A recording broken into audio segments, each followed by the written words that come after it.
Just admitting a few. All right.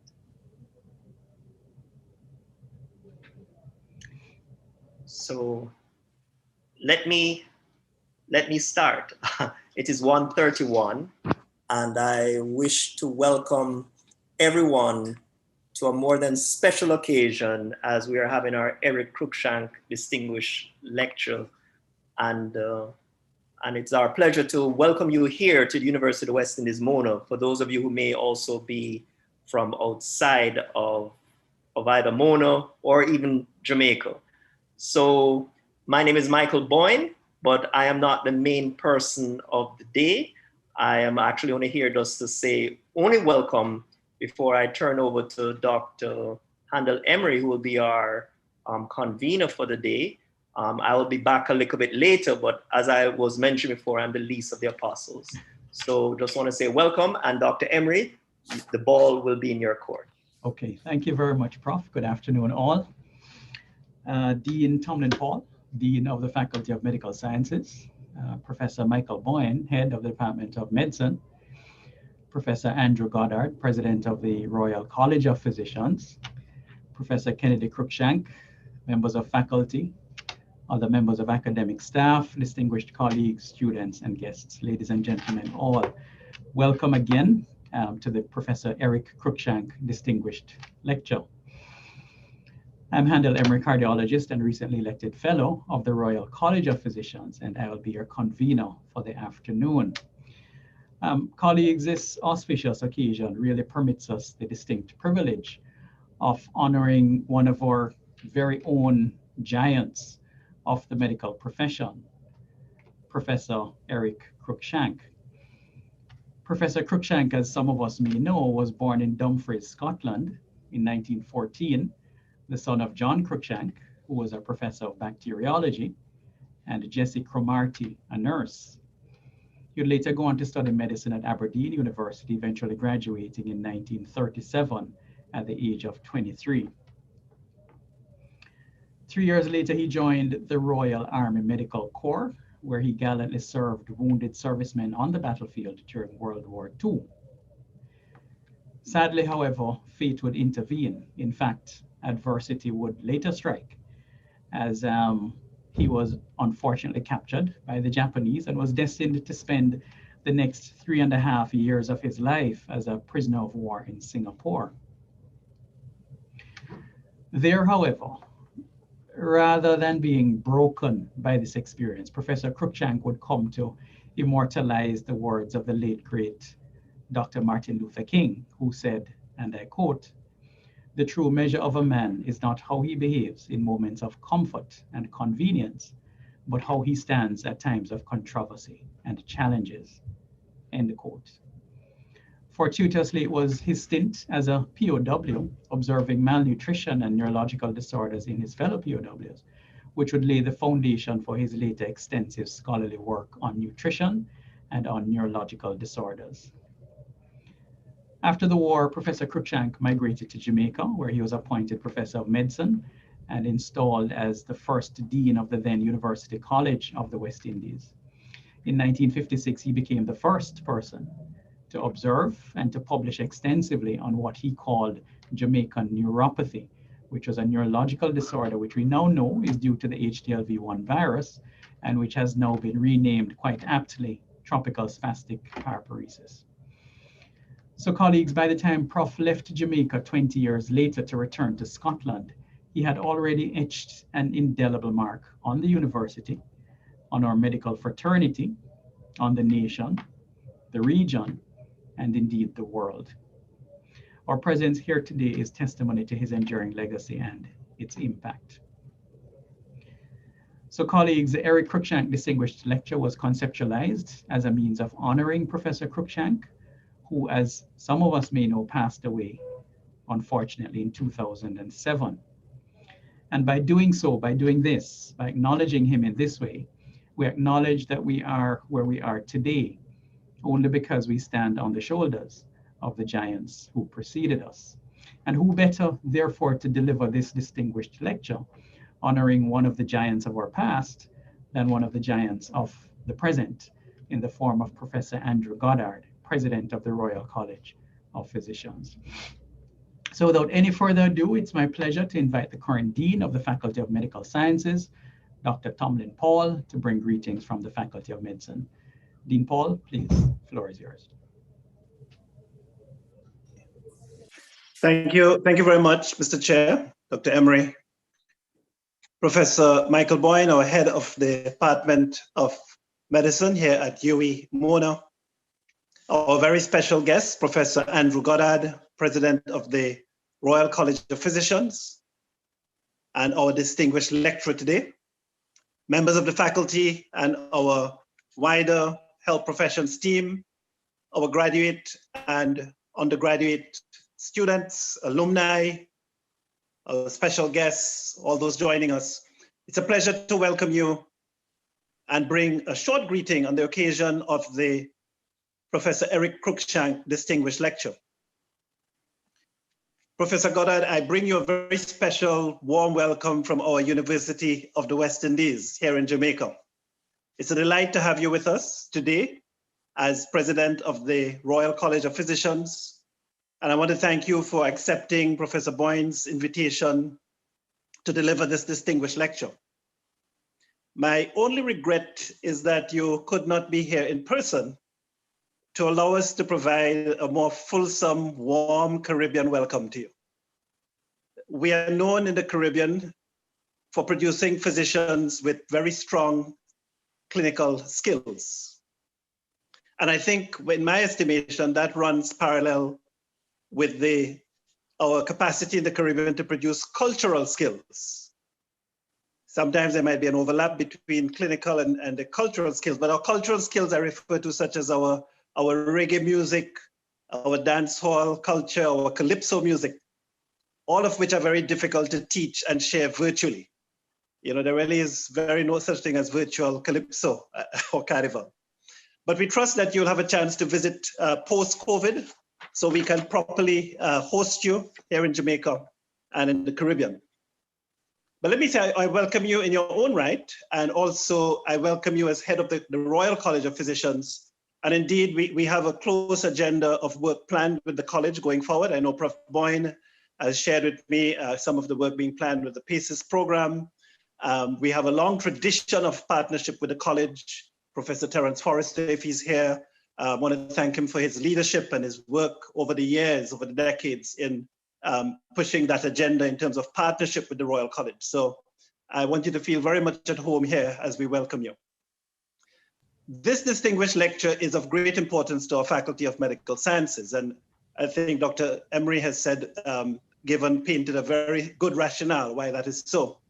But I believe it represents an opportunity for a kind of homecoming as we remember our dear Professor Cruikshank. It also provides a time for reflection on our work in the faculty, in the department, and our purpose as an academy.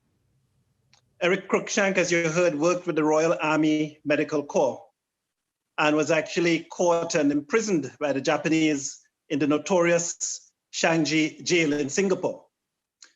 His example of service during this period can only be an inspiration to us, as today we go against the pandemic. He would have brought many of his lessons learned from the battlefield and from the prisoner of war camp, those lessons to us here at Mona, when he joined us as the first head of the Department of Medicine, the first professor of medicine, and the first dean of the Faculty of Medical Sciences. Today, Professor Goddard will share with us some of the lessons learned from the COVID-19 battlefield. And I think this is very timely as we in the faculty and within the university hospital take on the challenge of the COVID pandemic. And there may be indeed, I'm sure, similarities between the challenges that Professor Cruikshank faced as a prisoner of war and in battle with what we are facing here today. I want to thank Professor Boyne and his team, for their sustained efforts in keeping the memory of Professor Cruikshank alive. This is very important for us in the Academy. And Prof. Boyne, thank you so much for ensuring that we do this on an annual basis, and former heads have done similar things, but also even during the pandemic for us to ensure that we get this distinguished lecture done. I want to welcome you all. Thank you for coming. Thanks again, Professor Goddard, and I look forward to a very informative and enjoyable lecture. Thank you, Chair. Thank you, Dean Paul. It's my pleasure to now invite Professor Michael Boyne, current head of the Department of Medicine, to introduce our distinguished lecturer. Prof. Boyne. Yes, welcome again, colleagues. And if I may be permitted a few words before the actual official introduction of Professor Goddard. And as was said, we are so pleased to have him here in Jamaica. Professor David Martin, who was with us when we were doing a Pathfinder exercise, I think in December of 2019, suggested that we invite the new president to Jamaica. And of course, we agreed and we planned this over a year ago. Unfortunately, COVID has changed things, so we don't have the wining, dining, and converting Prof. Goddard into a Jamaican. But as I said before, we'll reserve that for a future time. But before I start, I also just want to acknowledge, Chair, another past head of the Department of Medicine. And I'm actually going to I'm just going to share my screen very briefly just to say something, as you may see here, our past head, Professor Owen Morgan.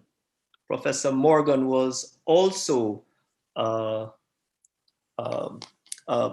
past head, a past dean, and he also worked on an area which was popularized by Professor Cruikshank, what Professor Cruikshank described as Jamaican neuropathy, but was rebranded as a tropical spastic paraparesis, TSP.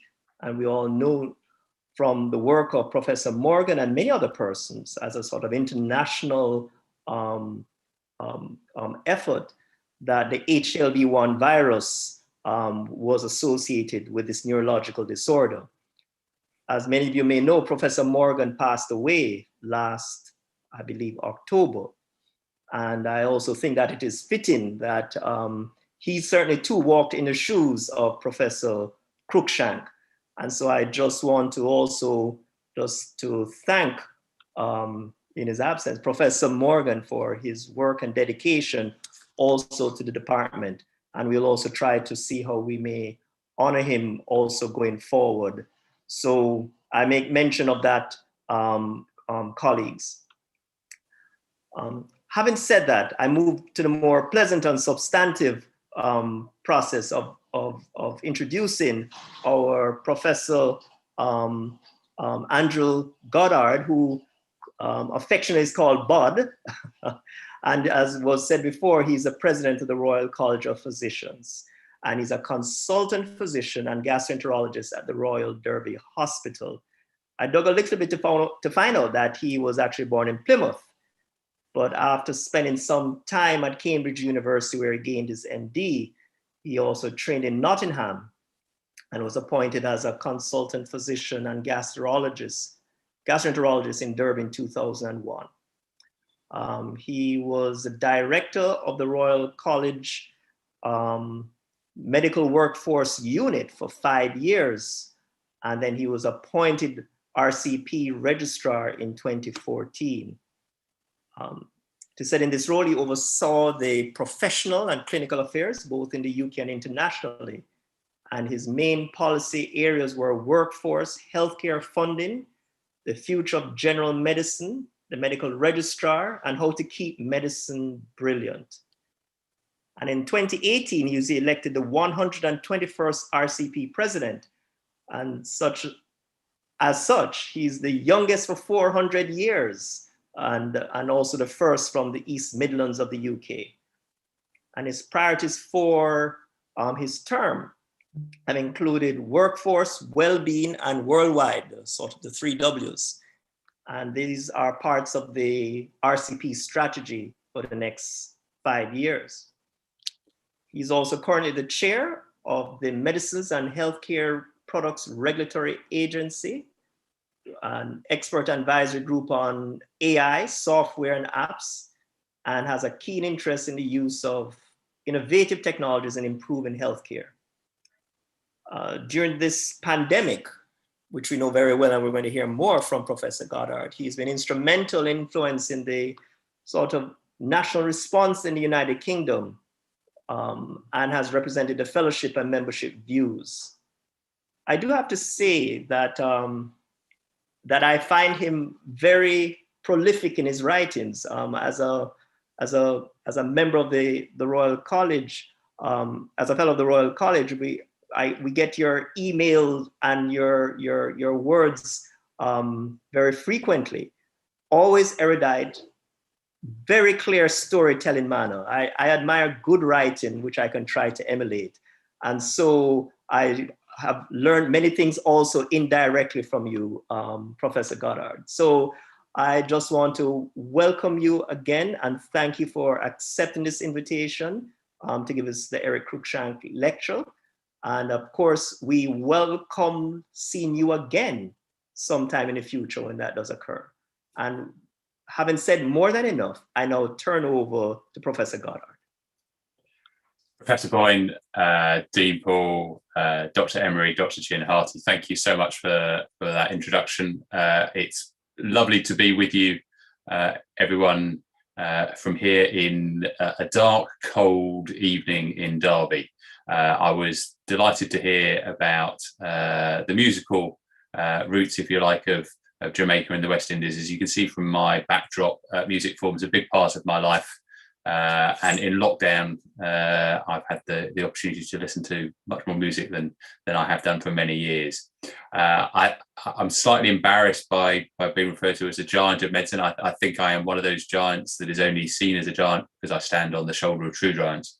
And I count myself as very fortunate to be in the role that I am at the moment, and I consider it a great honour. And being able to give this lecture, the Eric Cruikshank lecture, is in itself a huge honour, and I hope that I can do it justice. And I hope that everybody watching this evening or lunchtime for you will enjoy it. So I'm going to try and share my screen. Our first IT test now.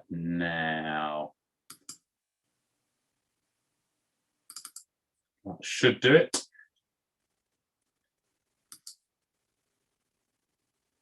So hopefully you can see that, yes?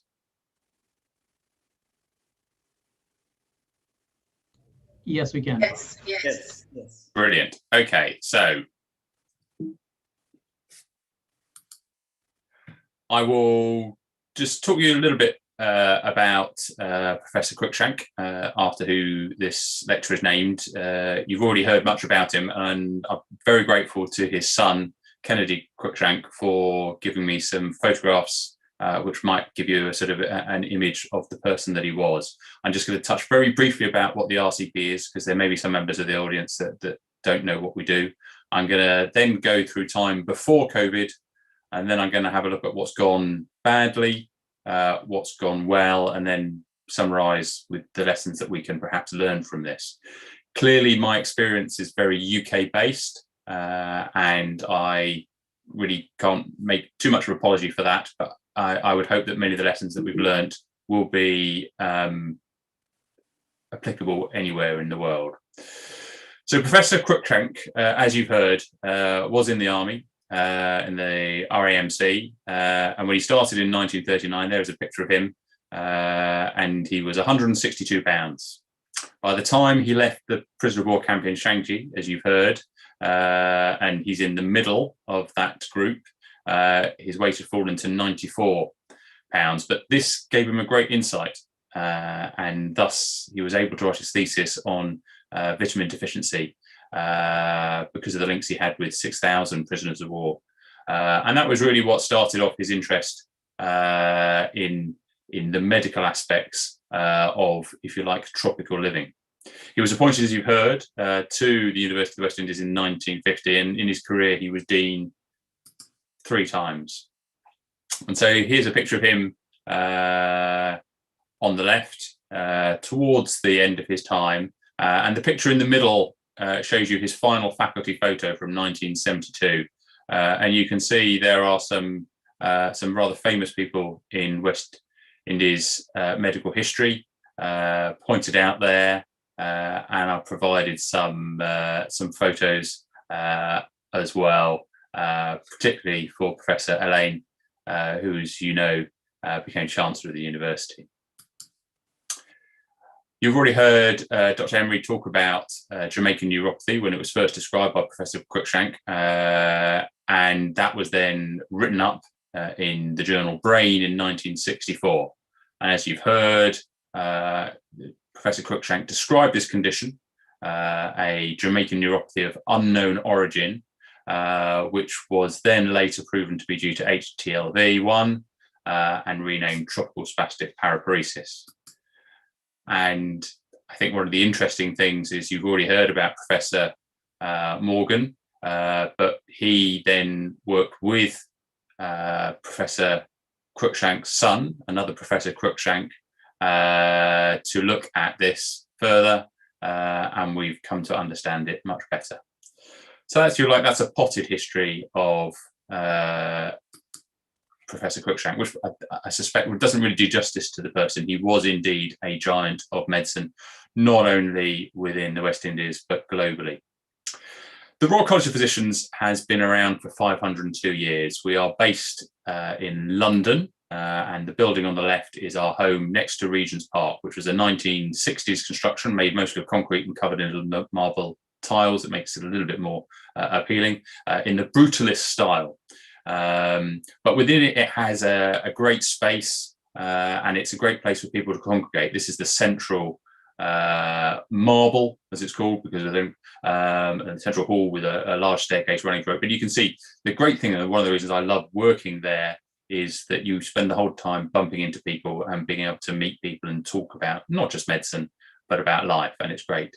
Now, we're just in the process of completing building a second home to go alongside the London home in Liverpool, which is called the Spine, so called because of the design of the staircase, and it's covered in what was visualised by the architect as to be skin, but you'll be not surprised to know that the locals in Liverpool have nicknamed the building the Giraffe. But we'll be having many of our staff working from Liverpool, and it's important, I think, for us to be seen as a college that is not just London based, and it will allow us to be able to do what we do, but do it more efficiently and reach out to more people. So what does the college do? We asked our members for a single word to describe what the college does a couple of years ago, just before the pandemic hit. And this is a word cloud showing the frequency. And you can see the biggest word is educates by far. And that's what we're there for. So we were set up over 500 years ago, as I said, to really improve the standards. And there were many people practicing in London at that time, so-called quacks, and patient safety was really much at risk from all these people. So we were set up in order to try and improve the quality of standards of doctors working within London and then England and then beyond, and set the standards as well as educated and exams. At that time, we had the ability to put people in prison, interestingly. We've lost that, and that's been taken over by the General Medical Council now in the UK. But we continue to see that education and professional support are our main roles. We write many standards and guidelines, and because of those things, that does then allow us to have a voice which we can influence both within our own country, but also worldwide. About 20% of our membership is based internationally. So let's talk about the time before COVID. And people kind of forget there was a time before COVID, but there was. And it wasn't all as rosy. Our national health system is often seen as something that the world, we believe, envies. And I think some people think it is this wonderful utopian vision. But at times, our NHS is more like dystopia. It is in places falling down. It is stretched to its limit at times. And this was all happening before the pandemic. And perhaps I can show that most clearly by looking at the number of people who are being admitted by our emergency rooms. year on year over the past 8 years, and there have been a steady 3 to 4% increase. And the big dip was in the first wave of the pandemic, but we are now back up to those similar levels. And what we've been seeing over the past 5 years is that patients have been waiting in ER longer and longer. So from 2015, the proportion of people who've been waiting more than 12 hours for a bed within our hospitals has been getting greater and greater. So one of the things we've learned from the pandemic is that we need more hospital beds and we need more staff. Thankfully, I think that our government has now realised that. I think our problem, though, is that because of the financial devastation, I think it's fair to say that the pandemic has wrought, whether we'll actually be able to do any of this over the next 10 years remains to be seen.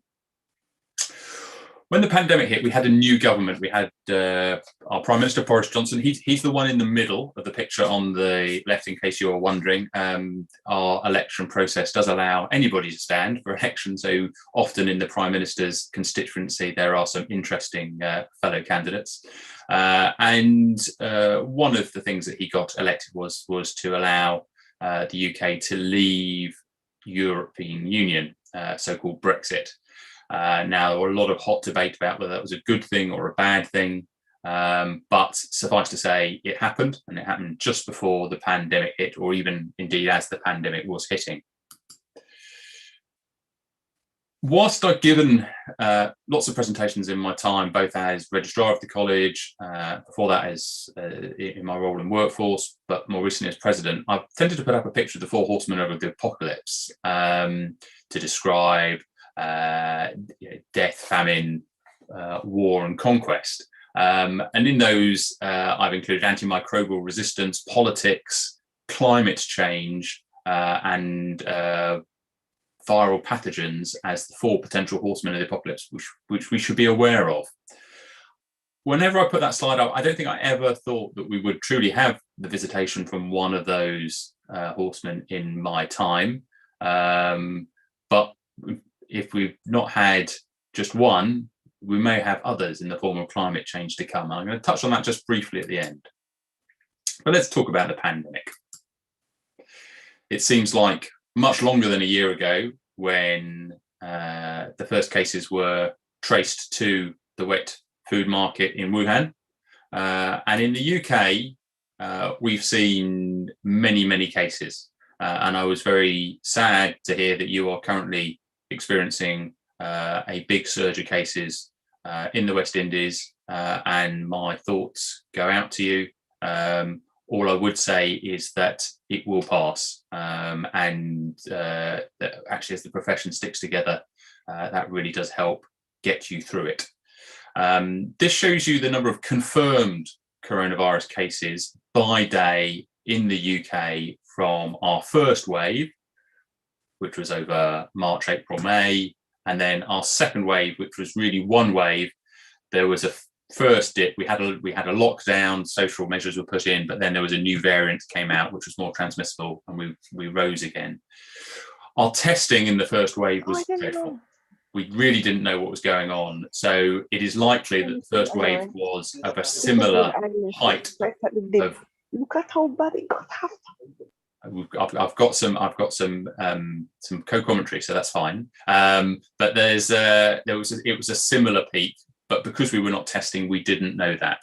But we know from our hospital admissions, which followed that a much more bimodal approach, that it was probably what was happening.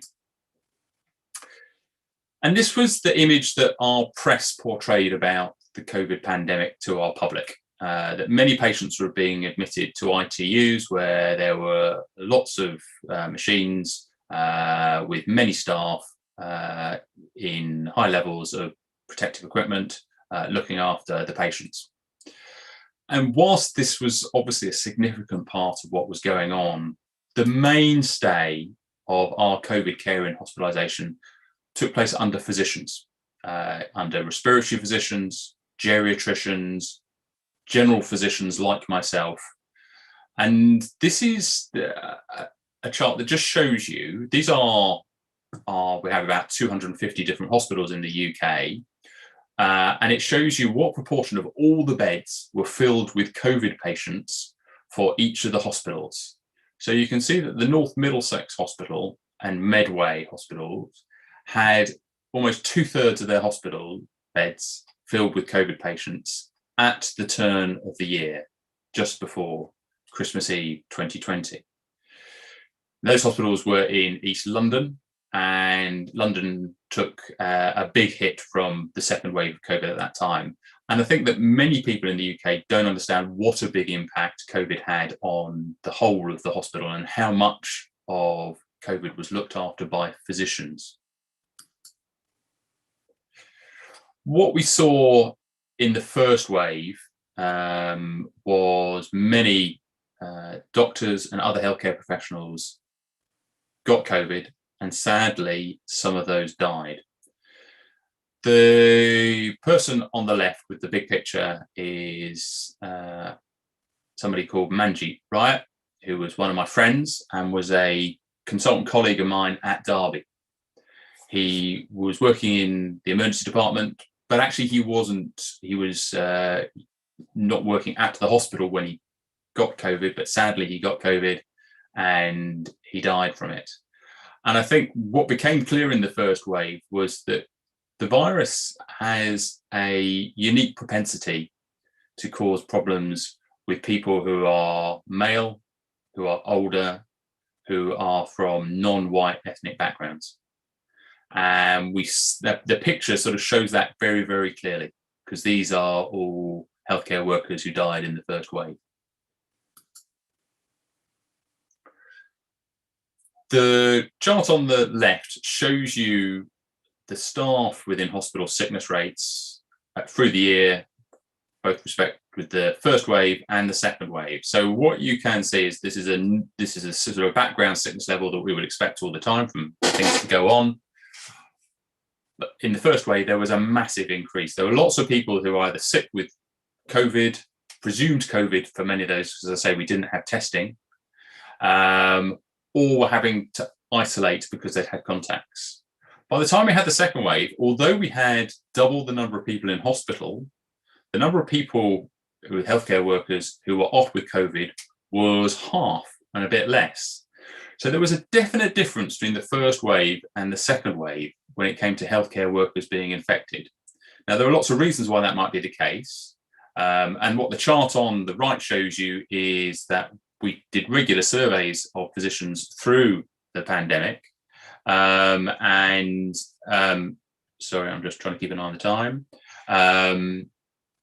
And we asked people whether they were off sick during the pandemic with COVID, and you can see that it follows a very similar pattern. So in the first wave, we had about 1 in 5 doctors off with COVID at any one time, but in the past wave, it's been sort of 1 or 2%. Now, it may just be that so many people got it first time around that they had some immunity and that protected them, but probably one of the things that changed so much between the first wave and the second wave in the UK was protective equipment, PPE.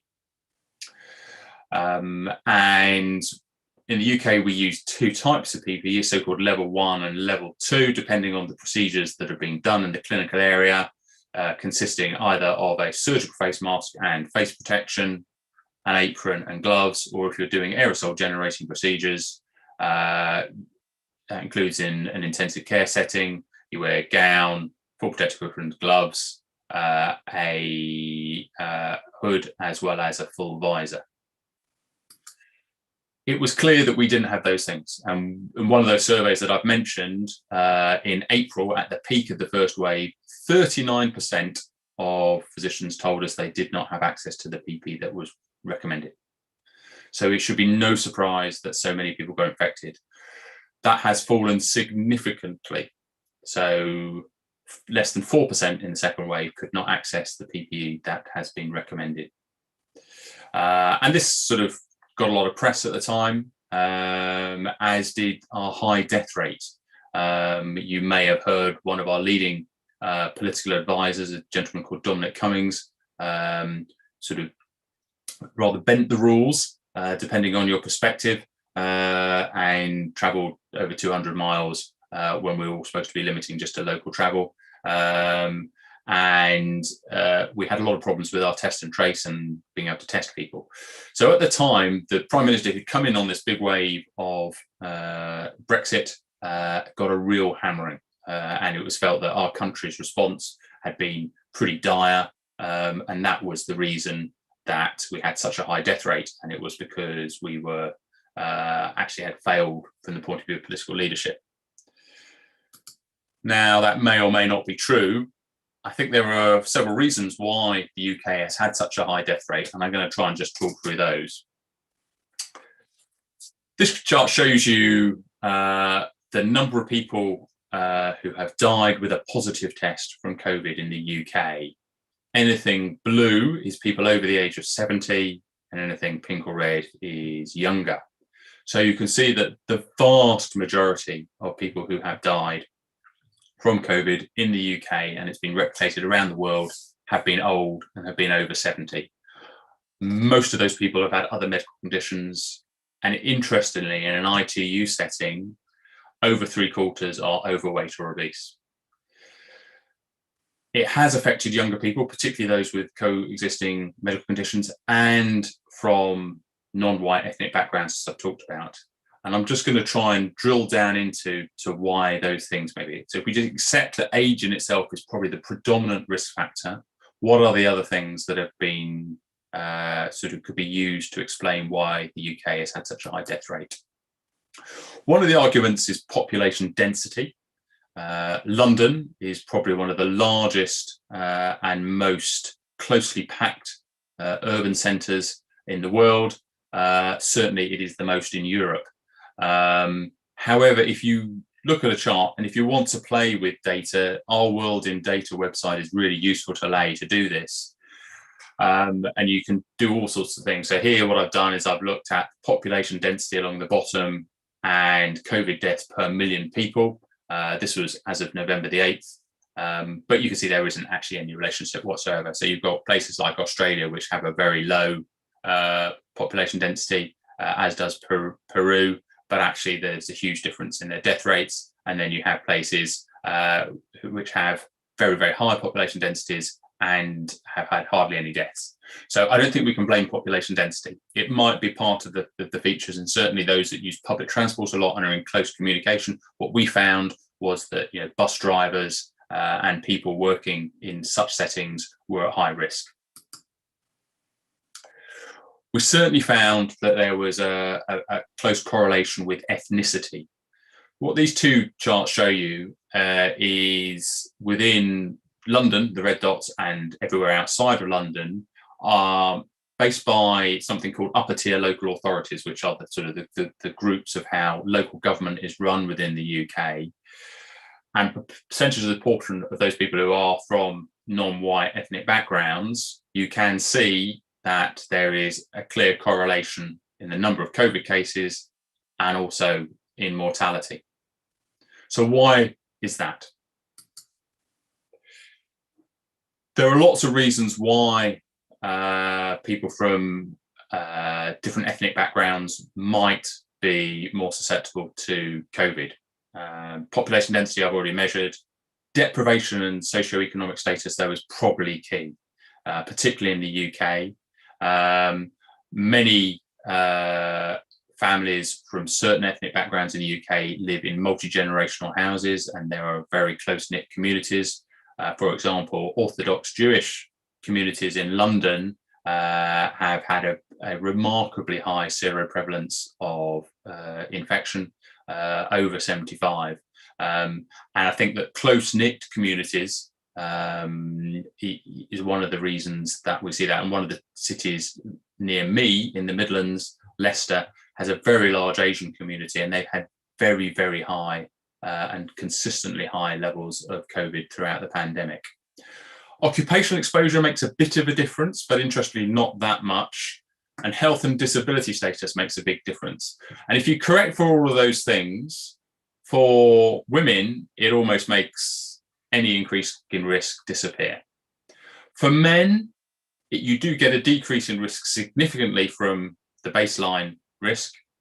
But particularly for Black males, there is a persistent increased risk of around 1.7, even when you correct for all those things. So there is something within our ethnic backgrounds that defines how we respond to COVID.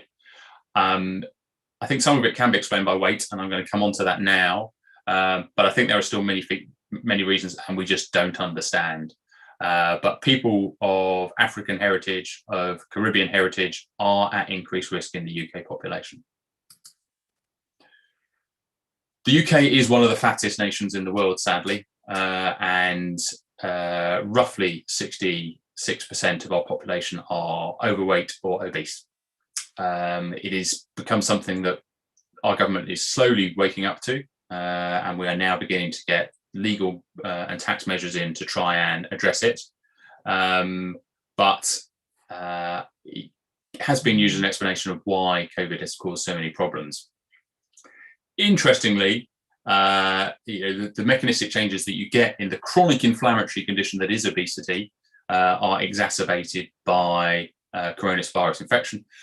Adipose tissue in itself expresses ACE2 receptors, and one paradigm that's being proposed is that in people who are overweight or obese, they have a large burden of adipose tissue expressing ACE2, which results in high levels of leptin and pro-inflammatory cytokines, which then just adds to the inflammatory process, both within the lung and within many tissues. I think it's fair to say that we now understand that COVID-19 is very much a multi-system disease with a hypercoagulable state, many evidence of small thromboembolic events, particularly in the brain, but also within the kidney and indeed the heart.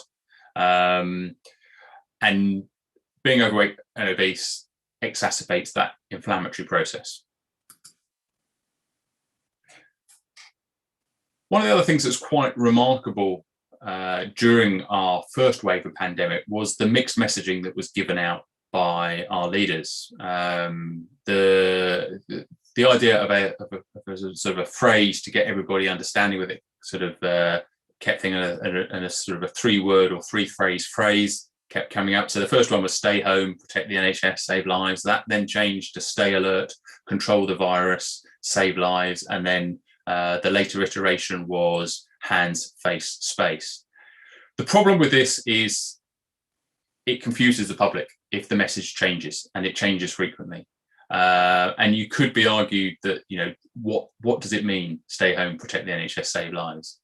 And I think that one reflection about certainly how communication was handled in the first wave was that it was mixed, it was not consistent, and that confused the public. And one of the reasons it was mixed was that we are not as united a kingdom as we'd like to think we are. And each of our 4 devolved nations, that's England, Scotland, Wales, and Northern Ireland, each had their own take and their own spin on how the pandemic should be handled. And the lockdown and social distancing measures varied from country to country. So you could be in a town which spanned the border, and just by crossing the street, the rules changed. I think this was played for political advantage by leaders in all 4 nations, but I think it's to our shame. One of the things that we should have done is actually agreed this as one nation, that we would agree to how we should behave, and that was a clear, consistent message. Because as soon as you start to get differing messages within a country, then the public says, well, they clearly haven't got a clue what's going on. We don't know what to do. It's too complicated. Why should we do anything? And then you lose the public. It's a pretty basic public health messaging. As I said, our testing was initially very, very poor. We didn't have the kit.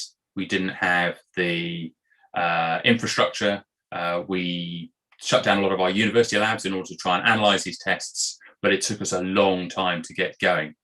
However, I'm now going to try and shift to things that have gone better. What we have done is we now have very good testing capacity, and we have able and easy access to so-called lateral flow tests, which are looking for the antigen, and that allows detection of the virus about 48 hours before symptoms present.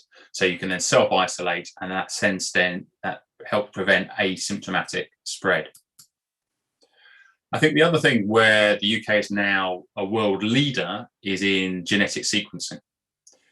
So about 50% of all the coronavirus genetic sequencing that is currently done in the world is done in the UK.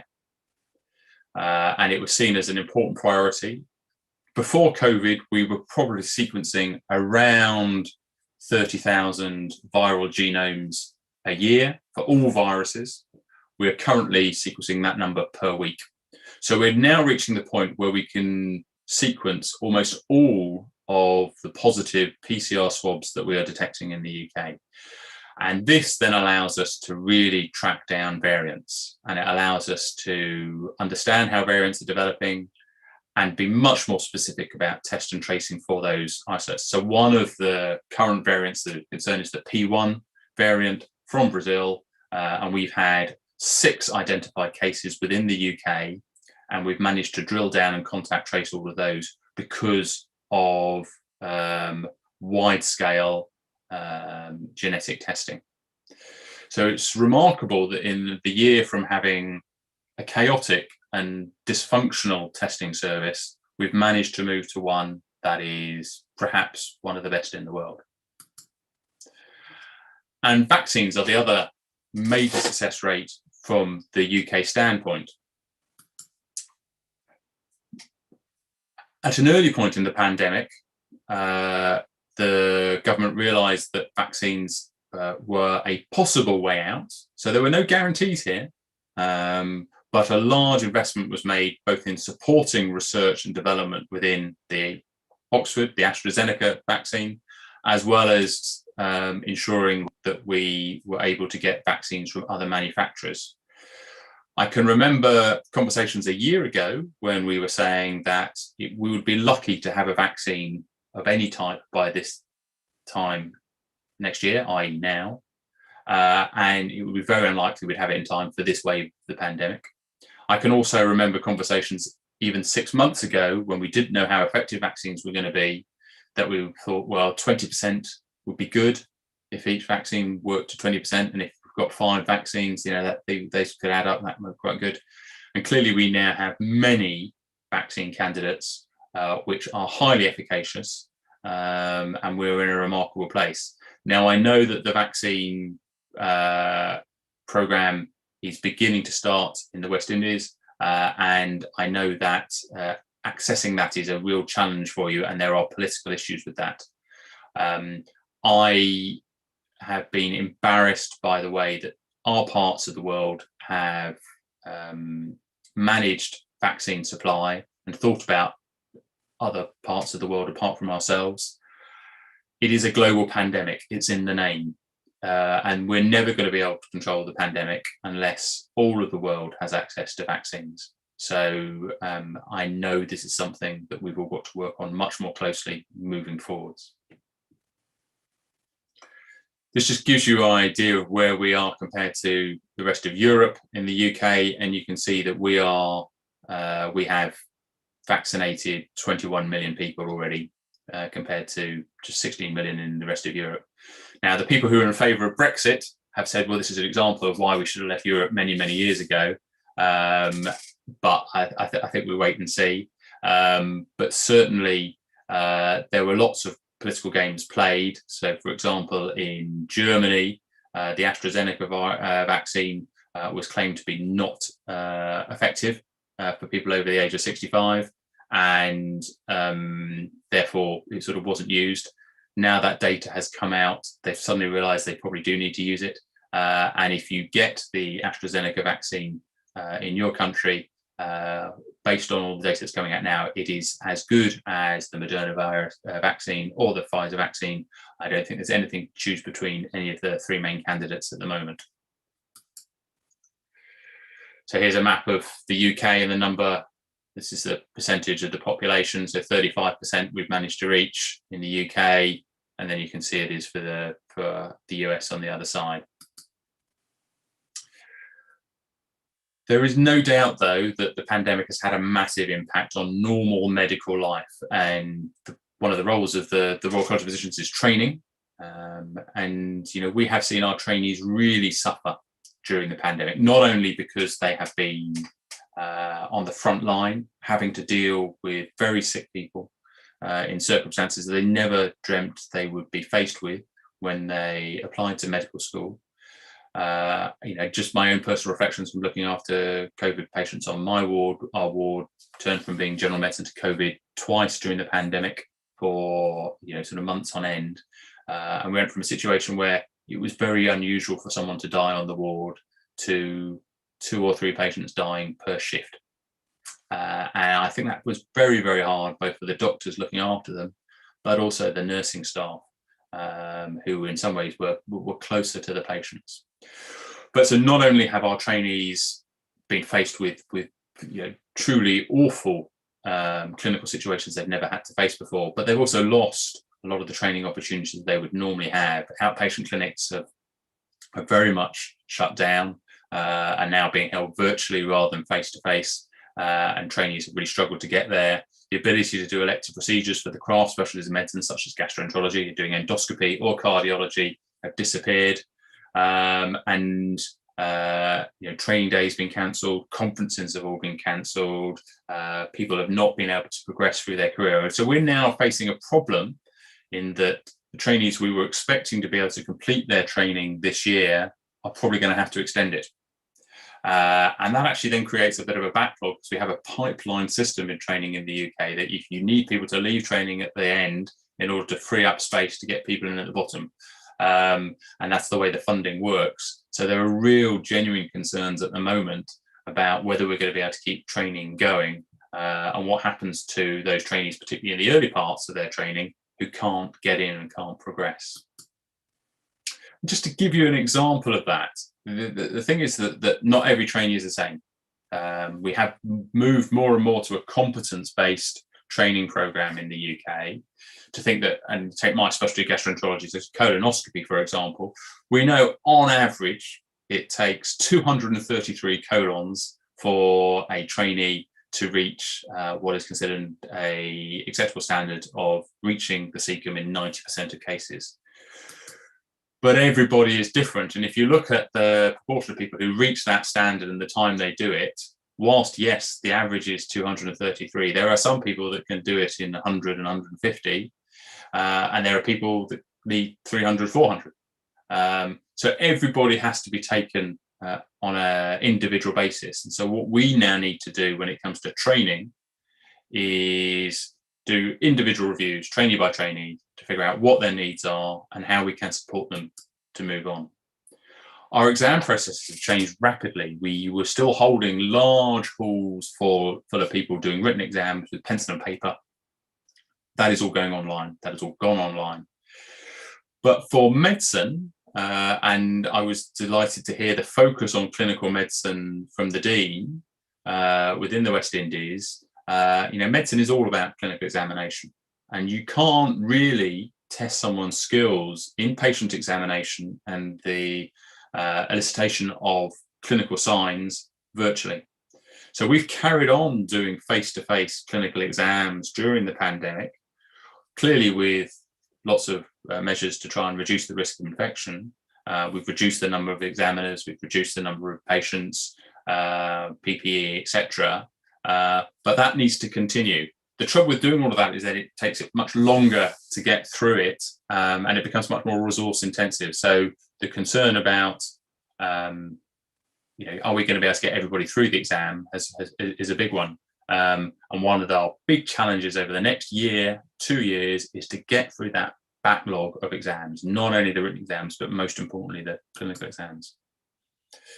Here's a lecture theatre at the college in London, which is pretty typical of how it looks at the moment, empty. I think the last time I was in this lecture theatre talking to people was at the start of the pandemic. And the last meeting we had, this lecture theatre was full, as was our other lecture theatre, as we talked about the implications of the coming pandemic. Rather ironic. So we've had to change about how we do. How do you teach? How do you get conferences? And we've moved virtual. So that's my virtual self. We had a big conference in January, which was attended by almost 2,000 people. There are massive advantages to virtual conferences. You can pick and choose much more easily. You don't have to look at all of your content in real time. You can wait it, you can watch it at a time that suits you. But it does lose that very important part of conferences and meetings, which is the networking. What we'd found moving up to the pandemic was that more and more people wanted to come to college meetings. That was because within our hospitals, most of the training that people had received was mandatory training, fire, safe handling, infection control, and people were not really getting the chance to talk about the things they love, medicine, how to manage, what's the latest way to manage diabetes, what's the up and coming research about obesity. And also, because our hospitals have got busier and busier, as I said, people were really welcoming the chance to step outside that, mix with friends and colleagues, learn about medicine, be reminded why medicine is brilliant, and what got people into medicine in the first place. So I still think that the virtual scenario doesn't work as well for that. So I think conferences will come back in the way they were, but having virtual technology has allowed us other ways, and it's a great way to engage globally. So whilst I would much rather be with you in person, and I do fully intend to do my utmost to get there before I finish as president in 18 months, this does mean that I've been able to talk to you today. I'm talking to a conference tomorrow in sort of 200 miles away. I am also just done a talk in Sri Lanka, etc. So it sort of it does open up new possibilities, and I would hope it would bring us together globally as physicians, because we have the chance to interact more. The pandemic is obviously going to change a bit how we train, and I think the use of simulation and maybe even virtual reality is going to become more and more, and that's an advantage when patient numbers and contact is an issue. But I think I have to wait and see how we develop. One of my concerns, which you've heard about before the pandemic, was how do we look after the well-being of doctors, particularly trainees. And I've done a fair bit of work on this and helped write a report back in 2013 called the Medical Registrar. And what we did was we went around the whole of the UK and we spoke to trainees to ask them what were the problems, what in their training, how can we make their lives better. And at that time there were 14 main regions. After the first 2 regions visiting, it became very clear what the problems were, and then we just said, okay, now tell us what your solutions are. But there's lots of good psychological theory about what makes us happy as doctors at work. And it comes down to some psychological theory that was sort of first talked about in 2000 by 2 people called Decky and Ryan. And they talk about something called autonomy, relatedness, and mastery. So the things that make us happy at work are autonomy. So being able to be in control of our professional lives, feel that we are the rulers of our timetable, and we have some say about what we do. But you also need to have relatedness. You need to feel that you are part of something that you feel is worth doing, and you're working with like-minded people. And also you need to have the opportunity to be able to develop individual skills and become a master at something. And if those 3 things come together, whatever your occupation, but particularly for medicine, you'll be happy at work, and you'll want to work hard, and you'll want to stay in work. Now, this has sort of developed over the past 20 years, and within the UK has now sort of become an ABC approach of autonomy, the same, belonging, which I think is probably a better word than relatedness, and competence, because everybody talks about competence these days. I actually probably prefer mastery. I think I'd rather be a master of something than just competent at it, but you get the drift. And the idea is if we can focus on these things, we can stop this leaking, the idea of having a leaky bucket there, this leaking of people out of the profession because they're just burnt out and they do not want to work and they won't be doctors anymore. And given how much time and effort we invest in the training of doctors, we have to address this. I mean, it's not just something that we need to focus on in the UK, but it needs to be focused on globally. The other positives, I think, that came out of the pandemic for us was a rapid shift to virtual working in outpatients. It's not perfect running a virtual clinic, but it saves some patients a lot of wasted time and a lot of wasted journeys. The Outpatients, the Future document there is a document which I published in 2018 with 2 other people on behalf of the college. And at that time, we recommended that 30% of outpatient consultations should be virtual. We got a whole bunch of stick for that. People saying, don't be ridiculous, Goddard. That's never going to happen. That can't happen. Don't be silly. Along comes the pandemic.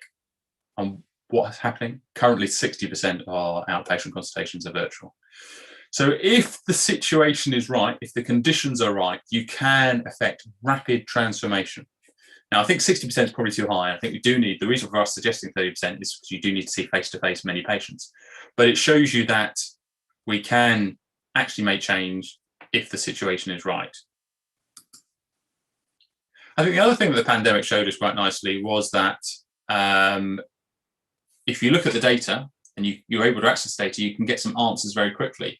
So this was from the Open Safely study, which came out fairly early in the pandemic, which immediately showed you that COVID was a disease of older people, and that obesity, being male, and then ethnicity and deprivation and all the different medical conditions increase your risk. And that was because we were able to look at data from large data sets, many, many millions of people, and produce clear answers.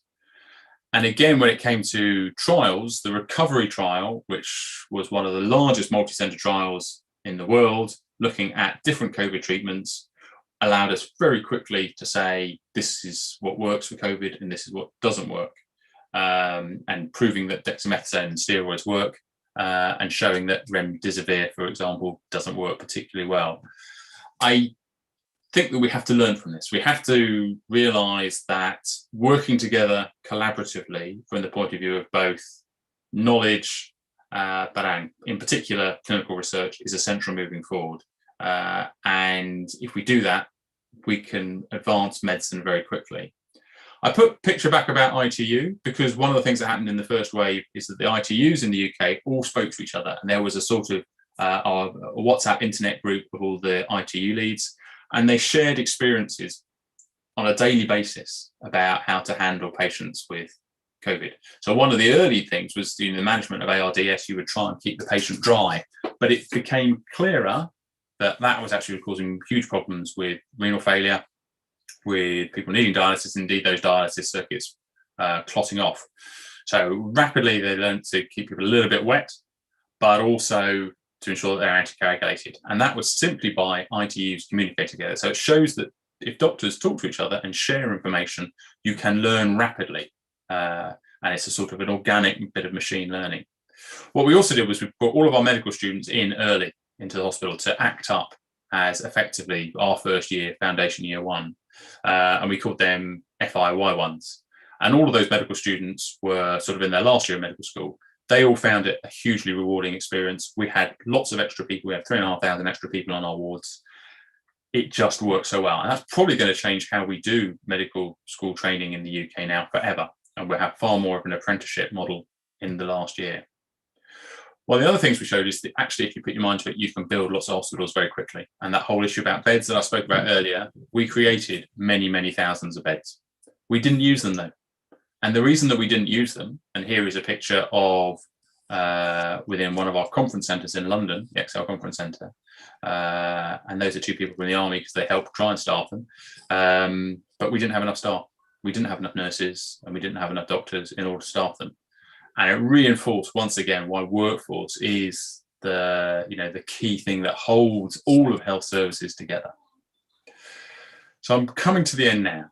I think that we mustn't forget there were some other opportunities and things to notice during the pandemic. And one of the things that sort of struck me hardest was the change in pollution when all the lockdowns happened. And clearly here is an assessment of nitrous oxide density, both before the lockdown and after the lockdown in Beijing. Climate change is probably as big a threat to global health as, if not a bigger one, than the pandemic. If only we could all get together and learn lessons about what we need to do to tackle climate change, it would be brilliant. But I worry that because it's not seen as such a pressing thing, because it's not there in your face, that we're not, and we're just going to sleepwalk into a climate change disaster. Okay, so Mount Rushmore in America.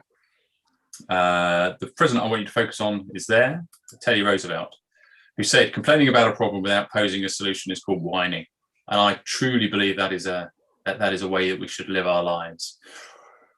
What the pandemic has really shown us is that we have to do things. We can't sit back and let things happen to us. They will happen. But if we don't get up, answer, and sort it out ourselves, we're not going to get very far. This is St Pancras Station in North London, and it's the route that I take to get out of London to go back to Derby. It's about a 100-mile train journey. Normally, it's like this, packed. And when the pandemic hit, it disappeared and it became empty. But I can remember getting to St Pancras Station once when there'd been a massive storm in the UK and all of the train lines blew down. So every train line out of London was shut. And there were three types of people. There were the people who were shouting at all the train and the railway staff to say, you've got to sort this. It's your fault that the train lines aren't working. You need to get me home. When it was an act of God, there was nothing they could do. There were people who were sitting on their suitcases crying. How are we getting home? It's terrible. Woe is me, woe is me. And then there was a third group of people who said, we're in this situation. We've got to get out of it. How are we going to do this? And I wanted to be one of those. So I said, anybody here want to share a taxi back to Derby? Immediately, 3 people put their hands up. We got in a taxi and we got back very quickly. There are solutions. You've just got to, there's no point in remonstrating and shouting. There is no point in sitting on your suitcase and crying. You've got to crack on and do it. So in summary, what did we learn from this pandemic? We rarely control events. They control us, and we have to play the hand that we have been dealt. But if we delay, and the longer we delay, and I think there is some, I think the UK could have acted earlier and could have perhaps made bigger differences in our mortality rates. But if you delay, you're only going to make the problem worse. Good communication is absolutely critical. Be clear, be consistent, because that's what the public needs. Having good data allows you to understand what's going on. It allows you to explain, and it allows you to form policy. So data is power. It is really important. Knowledge is power. And I think you need to take some risks. So the same thinking that we had problems with in the first wave was the same thinking that gave us the positives in the second wave. So I think it's taking risks, and you just have to accept that some of them are going to work and some of them aren't. So my final slide, I used to use a Darwin quote to say, it's those that are most adaptable to change who will survive. I'd much prefer to use Bob Dylan, because I think the words of this is one of the first albums that I ever bought. But it's so true. You have to firstly admit that the waters around you have grown. Then you have to realise what that's going to do to you, accept that soon you'll be drenched to the bone. And you better start swimming or you'll sink like a stone.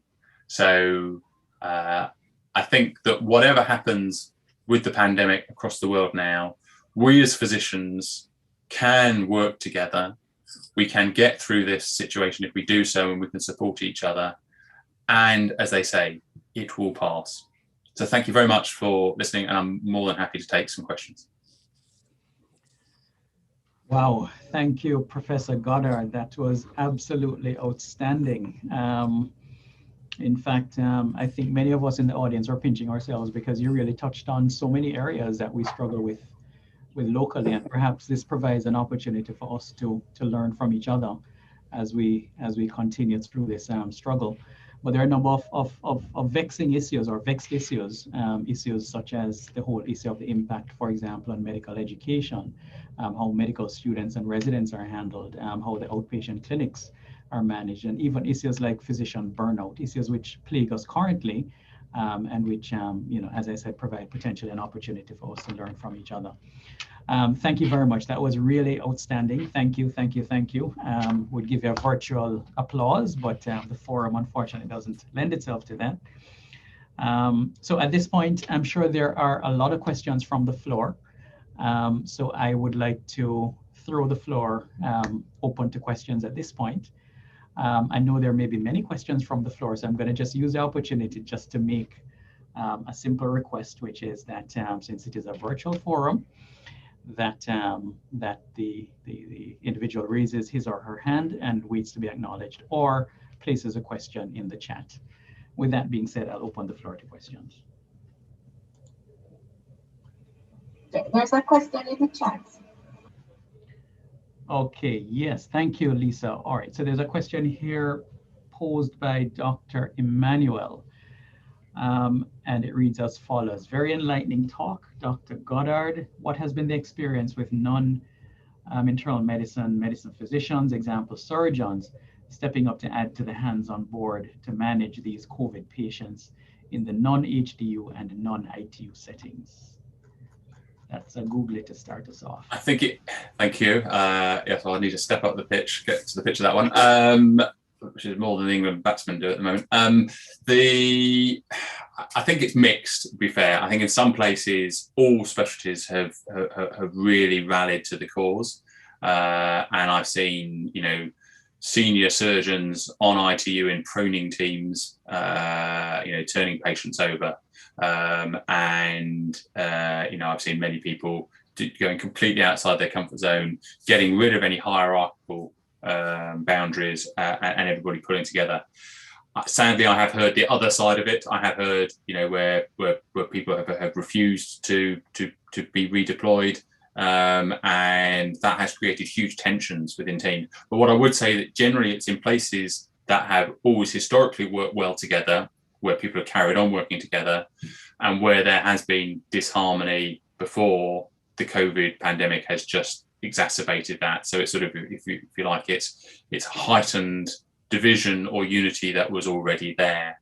I think that the problem is that I think that now that everybody is moving beyond the pandemic, we're now beginning to think about our restart, if you like, about how we get the surgeons are chomping at the bit. They're really, really keen to get going, and we've got massive backlogs of surgery. We've managed to keep cancer surgery going a bit, not as much as we like, and we're going to see a big tail of delayed diagnosis of cancer and also long-term conditions.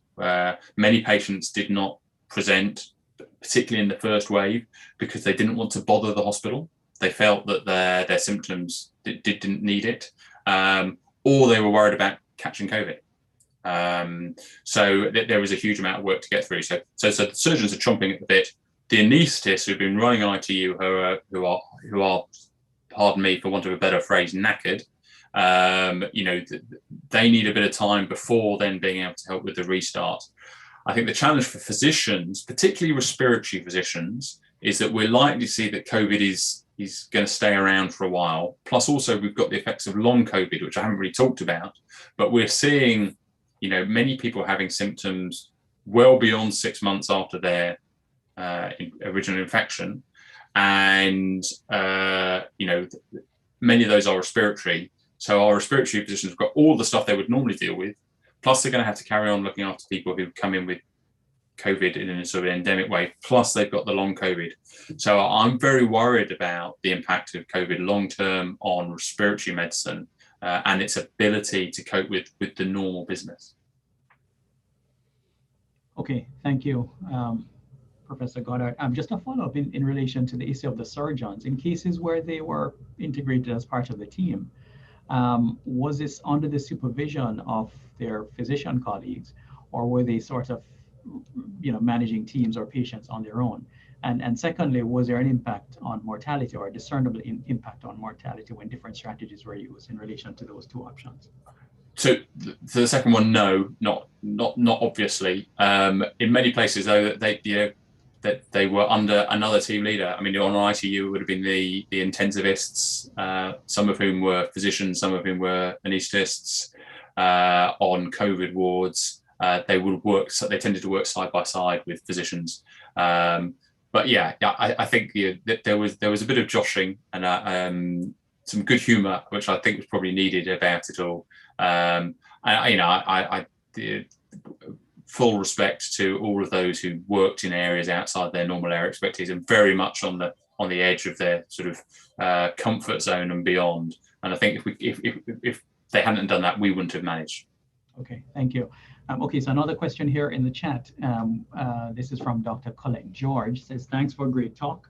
What I see as a big difference between what you did and what we did was in exposing the medical students rather than protecting them and keeping them off the wards. Did you face any difficulties in getting universities to agree to this? Was it optional for the students? This is probably a bouncer. So there was a difference between phase the first wave and the second wave. So in the first wave, the senior medical students, yes, sort of we allowed them to act up, and they were very much part of the response.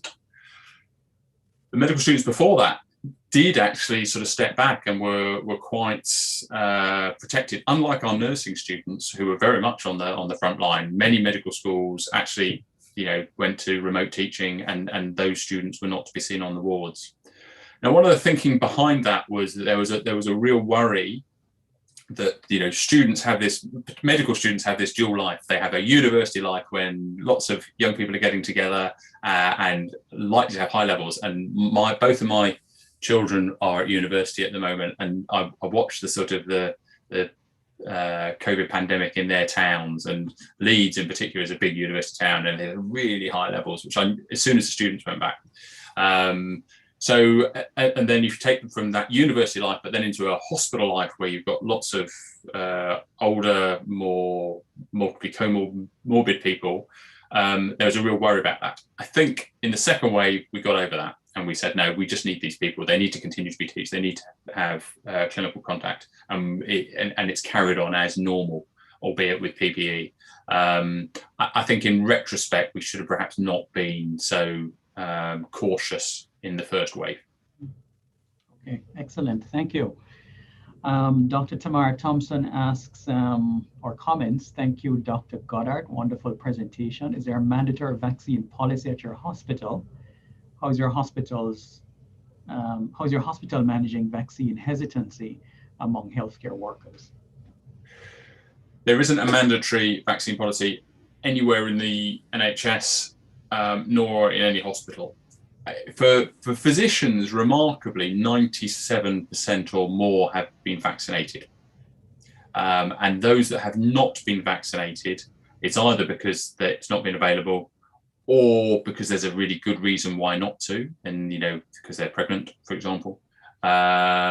So I think vaccine hesitancy in medical staff is a really, really rare thing. That's not true in other groups of staff, and particularly in some parts of the country, in London, getting certain parts of the healthcare workforce vaccinated is proving a bit of a challenge. I'm not sure that mandatory vaccination is the answer. It gets a very difficult relationship between an employer and a employee when you start to mandate vaccination. I think the more effective the vaccine is at protecting patients, the more you can make an argument for mandatory vaccination.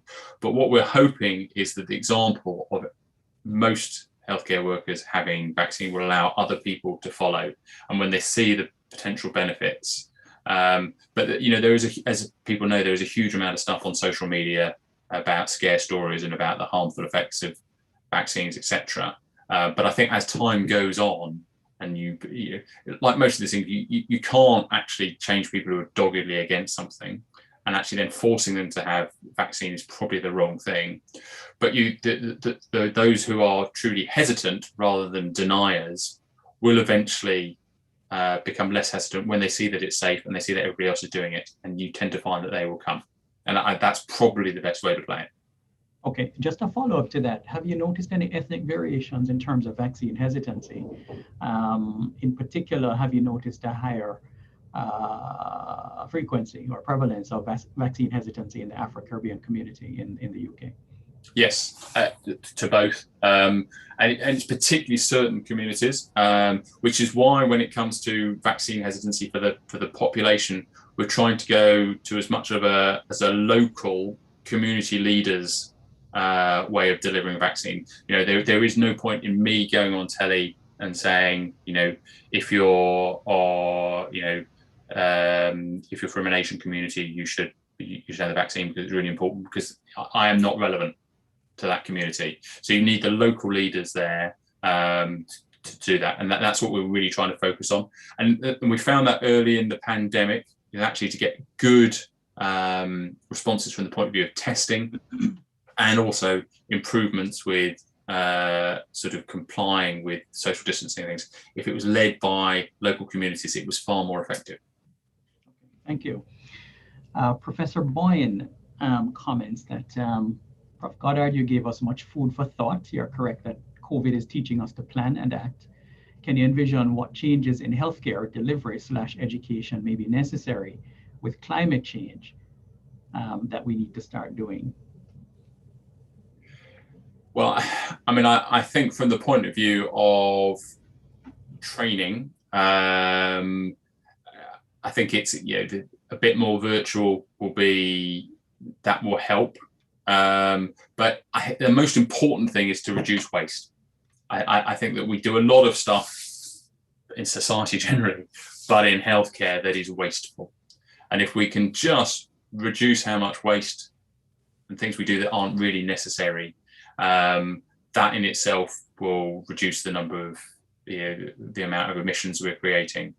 And I think that it's as much from the training point of view is getting doctors in training to understand the challenges of climate change and what each people can do as individually, but also, you know, championing it to say, well, you know, you're doing this test, but we know this test isn't very good and doesn't work. Why are we doing it? Because that's just, you know, all of the money, but also the impact on the climate of producing that test, bringing the patient into hospital, driving them in a bus or whatever to have that test. If we stop doing it, that's probably going to have the bigger impact. Thank you. Just going back for a moment to the issue of vaccines while we wait for other questions to come in from the floor. You had mentioned that the mortality rate in the person, you know, the demographic over the age of 60, as well as persons with chronic illnesses, is understandably high. And comparatively, the mortality rate in the younger population, persons who are young, healthy, no comorbidity, seems to be fairly low. Having said that, how do you convince a young, healthy 30-year-old person whose mortality rate from COVID perhaps hovers around 0%? How do you convince such a person to take the vaccine? That is a very, very difficult thing. I think initially when we were looking at vaccination, because we weren't sure how safe it was, I think there was a worry about actually vaccinating very young people, because if you have something that for them, the chance of having you know, an illness related to the vaccine is similar to having illness from COVID, it then becomes quite difficult, and that's the argument we need to think about for children, vaccinating children. However, I think for healthcare workers, it's fairly easy, because I think you can show that the risks to an individual giving it to other people because they're not vaccinated are pretty clear. And therefore, anybody working in healthcare settings should be vaccinated, and social care or any care setting. I also think that it's important to note that long COVID, this set of symptoms, which is quite diverse, but can in some cases be utterly debilitating, does affect young people. And, you know, we've seen a lot of younger people below the age of 40 who've developed long COVID, who are currently not able to work. They're certainly not able to function in a way that they were. And I think that stories like that and showing how vaccination prevents that will also help. But you're right, it is a real challenge. I think the big a challenge is how do you get younger people to change their behaviour?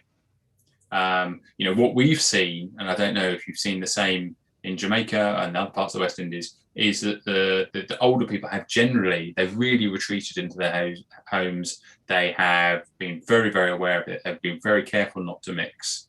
And it's the young people who, because the risks are not as great, have, you know, perhaps flouted the rules a bit more, and that's utterly understandable. I mean, as I say, kids at university, I can remember my university days, and the thought of being stuck in a hall of residence, not being able to go anywhere and do anything, would do my head in. But I think for people who have elderly relatives, you can perhaps, yeah, they can understand the importance of them being vaccinated, but there'll be many people who don't have those sort of connections socially, and I think it's quite hard for them to really see it. So I get that. Yes, I think we have similar challenges with young persons in terms of modifying their behavior relative to the older persons. The patterns seem to be the same. Final question has to do with the issue of transmission. The evidence in terms of vaccination impacting transmission seems to be somewhat controversial. Certainly, I know in the initial stages, there was some evidence that vaccination did not appear to reduce transmission, which is why the whole issue of social distancing and mask wearing was still a recommendation. But that seems to be changing now. What's your view based on the UK experience in terms of the impact, if any, of vaccination on transmission? There's undoubtedly a gradation. So the biggest impact of vaccination is on death. Next biggest is on hospitalization. Next biggest is on symptoms. Next biggest is on asymptomatic disease. I think there is an effect. I think it's quite an important effect. We know that the strongest predictor of transmission is viral load, more so than symptoms. And that's really interesting, actually, that you might have someone who's coughing, but actually someone who's asymptomatic next to them has a higher viral load. They are more infective, interestingly. So we know that vaccination will reduce your viral load significantly. So it should reduce transmission. I think that we'll begin to understand it more and more. So there are several studies going on. There's a study called the Siren study, which is amongst NHS workers, where they're having regular swabs, regular antibody testing. And now that we have them, we've watched them all being vaccinated, we're now beginning to accrue data that then we know when people get positive, and we can then see if it spreads around. And I think we'll get better and better data. Remember, we've only really had good quality data about transmission and the risk factors for that over the past couple of months. So I think it's going to be a while before we get similar quality data from the vaccination program. Okay, thank you, Prof. I'm sure we could go on and on and on. This is really a fascinating topic, and clearly this issue of COVID will be with us for a long time. But in the interest of time, I am going to have to bring the question and answer section to a close at this point. Thank you again for an excellent talk. Really, really very informative talk. I think we've all benefited tremendously by virtue of having been present here today and having had the benefit of having seen your presentation. Thank you so much again. I want to use the opportunity just to draw inspiration from one of your own countrymen, Winston Churchill, who famously said in relation to a different battle that this is not the end. It is not even the beginning of the end, but it is perhaps the end of the beginning. I'm sure there'll be many other opportunities for us to gather on occasions like this to have discussions such as this as we continue to wage this battle of attrition with this and other emerging infections. So again, thank you, Professor Goddard, for an excellent presentation. And at this point, I am going to invite Professor Boyne back to offer a vote of thanks. Thanks again. Thank you, Handel and colleagues. I think I don't need to say too much more. A lot has been said, and much more eloquently than I ever could. We do have to thank Professor Goddard as a busy president of the Royal College of Physicians of London to spend his, I would say, Friday evening with us, since you're 5 hours ahead of us. And normally at a situation like this, we'd have given you a plaque or a gift.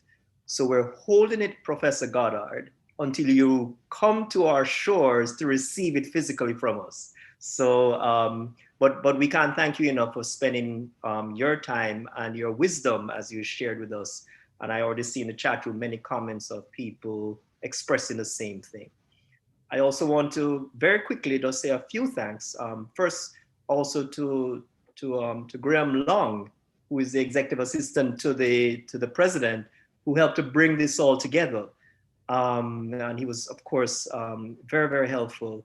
Of course, also David Martin, one of the regional advisors for North America, who helped to pull this together. So David had to exit a little earlier, but we thank him for his help, as well as also Amy Prothero, who's the head of RCP Global, who also helped to publicize this to some of the other members and fellows of the Royal College, and some may be here, and we also thank you for your presence. I want to have a special mention because there are representatives of the Cruikshank family here. And we're so glad that they could have joined us, and especially that Prof. Kennedy Cruikshank, who is also well known to us here locally, was able to share some nice pictures of his father with you, Professor Goddard. I also want to thank Lisa Chin-Harty and Damian Brown for their technical help and support. Dean Paul for bringing greetings on behalf of the faculty. And of course, I could not be remiss from thanking Handel Emery for so ably guiding us through.